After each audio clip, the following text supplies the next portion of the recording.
La situación aún sigue siendo tensa en los mercados internacionales, especialmente, por supuesto, en Europa. Sin embargo, estamos en un contexto donde hay que estar muy atentos, analizar minuto a minuto y, por supuesto, ver los contrapesos que se dan en las distintas economías y los puntos más críticos a los que hay que estar analizando constantemente.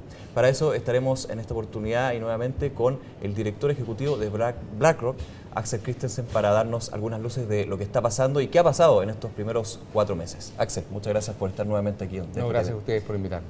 Bueno, vamos por lo general. ¿Cuál es el contexto y cuál es un poco tu balance de estos primeros 4 meses del año a nivel de los mercados? ¿Cómo han dado la situación? Ha estado bastante volátil, pero ya tenemos algunas luces de cómo podría estar esta primera mitad. Sí, yo diría que el año empezó bastante bien. Tuvimos en los mercados financieros en general, de alguna manera enero y febrero fueron una reacción positiva frente quizás a un alivio de que, digamos, por decirlo así, estábamos frente a una situación crítica, particularmente en Europa, casi al borde del precipicio, y no nos caímos a ese precipicio. Entonces hay una buena explicación, el riesgo tendió a disminuir, las volatilidades de los mercados. ¿Pero se tocó fondo en ese minuto? Habría que ser muy dramático. O sea, se llegaron a situaciones bastante complejas que afortunadamente en varios casos, en el caso de economías europeas, obligó a tomar medidas que quizás en una situación menos crítica no se hubiesen tomado.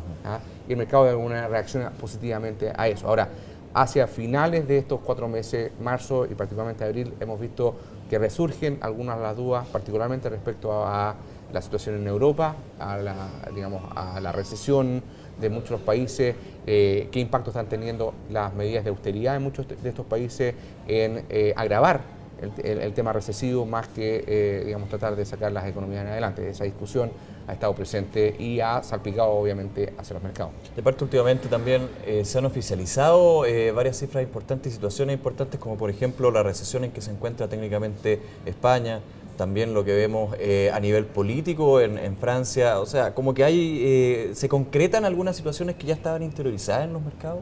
Yo creo que hoy día en este momento el mercado está, digamos, movido por dos fuerzas que están tensando y generan esa volatilidad. Por un lado, le están exigiendo a los gobiernos a tomar medidas de austeridad, entre otras cosas para poner en cuenta, para poner en buen pie sus finanzas fiscales, para reducir el déficit que muchos de estos países mencionados en España, entre otros, están produciendo.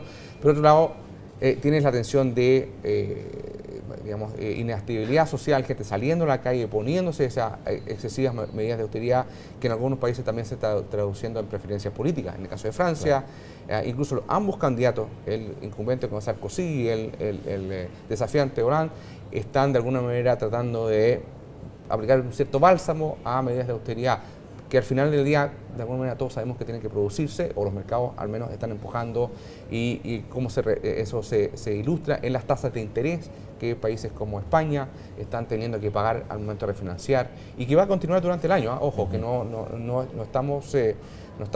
hemos dejado atrás. Todavía España e Italia tienen vencimientos importantes que tienen que refinanciar en el resto del año. Me gustaría tenerme un minuto en España porque ha aumentado la tensión justamente en este país. Ya comenzábamos el año pasado con fuertes niveles de desempleo, pero se oficializa esta recesión técnica de España y los temores empiezan a acrecentarse con fuerza. ¿Cómo ves tú la situación de España? ¿Es una situación sin retorno?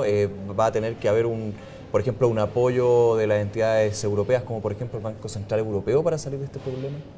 Sin duda. O sea, la situación de España hoy día está haciendo difícil que el gobierno tome, como te mencionaba, medidas que ya habían anunciado, pero al poco tiempo incluso reconociendo que les va a ser muy difícil cumplir las metas autoimpuestas, entre otras cosas por la presión social. La gente sale a la calle, está disconforme respecto a una situación de alto desempleo y también de retiro de beneficios. Parte de ese ajuste tiene que ver con ir disminuyendo beneficios, haciendo no tan potente, digamos, si tú quieres, el estado de bienestar que España ofrecía a sus ciudadanos. Entonces, esa tensión está provocando, digamos, mucha discusión respecto a cuál es el rol de las autoridades centrales en Europa, si tienen que intervenir de qué manera directa, o hay una necesidad de dar apoyos más bien digamos, colaterales y dejar que los entes privados, en el caso de la banca, traten de buscar soluciones de mercado a situaciones digamos, de fragilidad de capital. Entonces, hay mucha discusión al respecto y eso finalmente se está traduciendo en volatilidad. Ahora, ojo que no necesariamente todas las noticias a veces son necesariamente negativas. Por ahí han habido algunas pinceladas, hoy día habían cifras de actividad en Europa un tanto mejor de lo que se esperaba. Entonces, dentro de esta, digamos, situación de incertidumbre, no todo es una tendencia adversa, sino que hay algunos países o algunos sectores que sí pueden estar mostrando una mejor situación. Hay algo de luces y eso es importante. Axel, justamente con ese tema de las luces te quería llevar a estos contrapesos que yo hablaba en la introducción.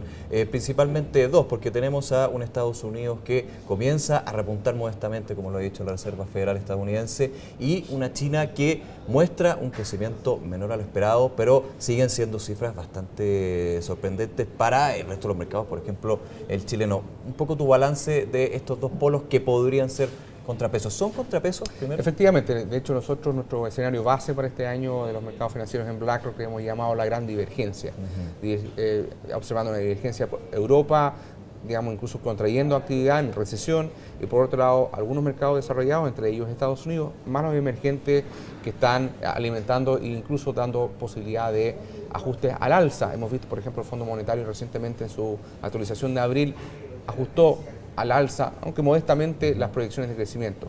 En el caso de Estados Unidos tienes un crecimiento moderado, que es digamos, mejor que la situación europea, pero sin embargo todavía tiene indicios de fragilidad porque ese 2% más o menos que está creciendo no es suficiente para generar digamos, un nivel de empleo que permita que la demanda se vaya recuperando de manera rápida. Por lo tanto, todavía hay mucha atención de las autoridades respecto a si necesitan apoyar con intervenciones adicionales por el lado monetario. Por el lado fiscal más difícil porque ya Estados Unidos arrastra una situación de deuda más o menos importante. Por el lado de China, interesante, tú mencionabas efectivamente frente a una desaceleración, yo diría que en general bienvenida, porque China estaba mostrando niveles de crecimiento poco sustentables. Sí causa cierto ruido, digamos de alguna manera, anuncio de las autoridades chinas respecto a un objetivo de inflación de 7,5 para este año que estaba por debajo de las expectativas de mercado, pero ojo, hay que de alguna manera mirar esto como un piso. Si uno mira lo que ha sido la trayectoria de los anuncios de las autoridades chinas, por lo general suelen ser más conservadores y cuando uno revisa frente al crecimiento efectivo, suele superar esos números. Así que posiblemente el crecimiento de China esté sobre el 7,5, más, hasta un 8%, que las proyecciones privadas van por ese lado, y eso es suficiente para seguir generando demandas por materias primas, como el caso de el cobre de nuestro país. Vamos justamente con eso, la situación de Chile, importante lo que dices sobre China y el cobre, porque claramente hay una relación directa. ¿Qué pasa con el mercado chileno y cuáles son también tus proyecciones para el mercado local? Bueno, en general, digamos, las proyecciones de la economía chilena son favorables. Hemos visto también ajustes al alza en las expectativas de crecimiento. El mismo Banco Central, en su último informe de política monetaria, ajustó el rango de crecimiento para este año. Aunque ese ajuste se produce en un proceso de cierta desaceleración también, particularmente la demanda interna que estaba a niveles bastante altos. Ya la economía chilena ha mostrado que las brechas, digamos, de holgura que tenía, tanto a nivel productivo, si tú quieres, que también laboral, se han ido cerrando, y ahí un poco está centrado un poco la preocupación hoy día, es si esa cierre de brecha más algunos impactos de precios extranjeros están creando una situación de presión inflacionaria que puedan llevar al Banco Central, digamos, a actuar.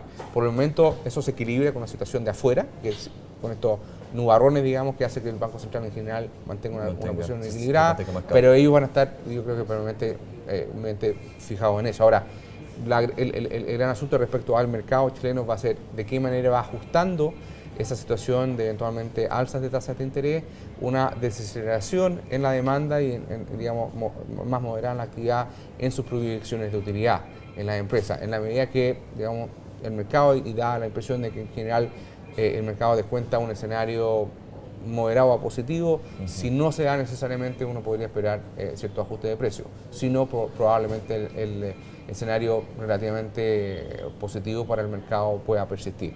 Ahora, dentro de un contexto más global de que sigue siendo mercado emergente, si hay algún nubarrón más grande a nivel global que afecte al mercado emergente, como ha sido quizás el mes de abril, puede ser que el mercado chileno obviamente va a estar reaccionando a eso. Perfecto. Axel, muchas gracias por este análisis y entrevista muy interesante de lo que está sucediendo con los mercados y por supuesto también el chileno. Que estén muy bien, muchas gracias. Igualmente. Y ustedes los dejamos invitados a una nueva entrevista, por supuesto aquí en DF TV.